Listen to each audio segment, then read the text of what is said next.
turkey ragu. In this pan, I have pre-browned some pancetta. And I got that all nice and brown. And I buy the pre-cut kind because it's easier, but you can buy it and cut it yourself, whatever you like. And then in that yummy pancetta fat, I added a little olive oil and I sauteed some, you can see some carrots and celery, onion, garlic, a bay leaf until they got nice and soft. And, I've seasoned it with a little salt. And now I'm taking it out of this pan and in the same pan, I'm going to brown the turkey so that I don't have to use another pan, because you know what? How simple do we want to keep things? Very simple right now. We're browning the turkey, but I'm going to do a little swap out here because it's going to take like 5 to 7 minutes to brown the turkey. So I have done some TV magic ahead of time, and I have browned this turkey right here. Oh, nice.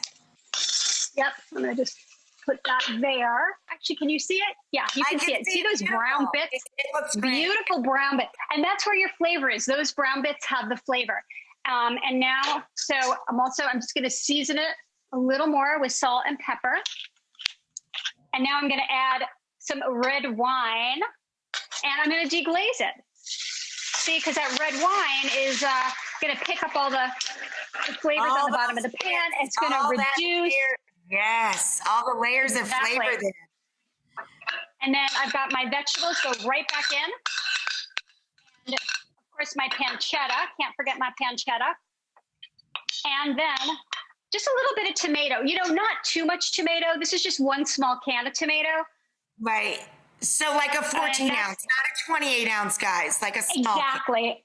Exactly, like a small can, because you have so many other vegetables in here, you don't need that much tomato. And then I'm going to just let this simmer, and it's going to take about 10 minutes to simmer. This is what it looks like when it's all simmered. You can see it's nice and thick. Gorgeous. It smells amazing. And I'm just going to add a little bit of butter because I love butter. And you know what? Butter is actually really good in a ragu or a bolognese. It just adds a roundness, a creaminess. So I'm just going to let that melt. And then I'm going to serve it.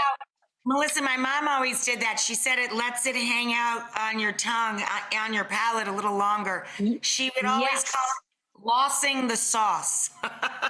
Ooh, I love it. Okay, well, I just glossed some sauce, just like your mama does. And my mama did that too. She didn't call it anything cool, though. She just did it. Your mom had the way with words. Okay, and then now, remember I promised you a freezing surprise? So, did you know that you can freeze dairy products? No, yes, I didn't. You can. Actually.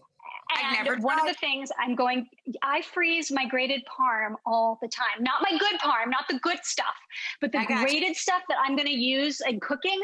And I'm going to add some of this parm that has been in the freezer right on top. And you know what else I'm going to add? I'm going to add some ricotta cheese that has not been frozen.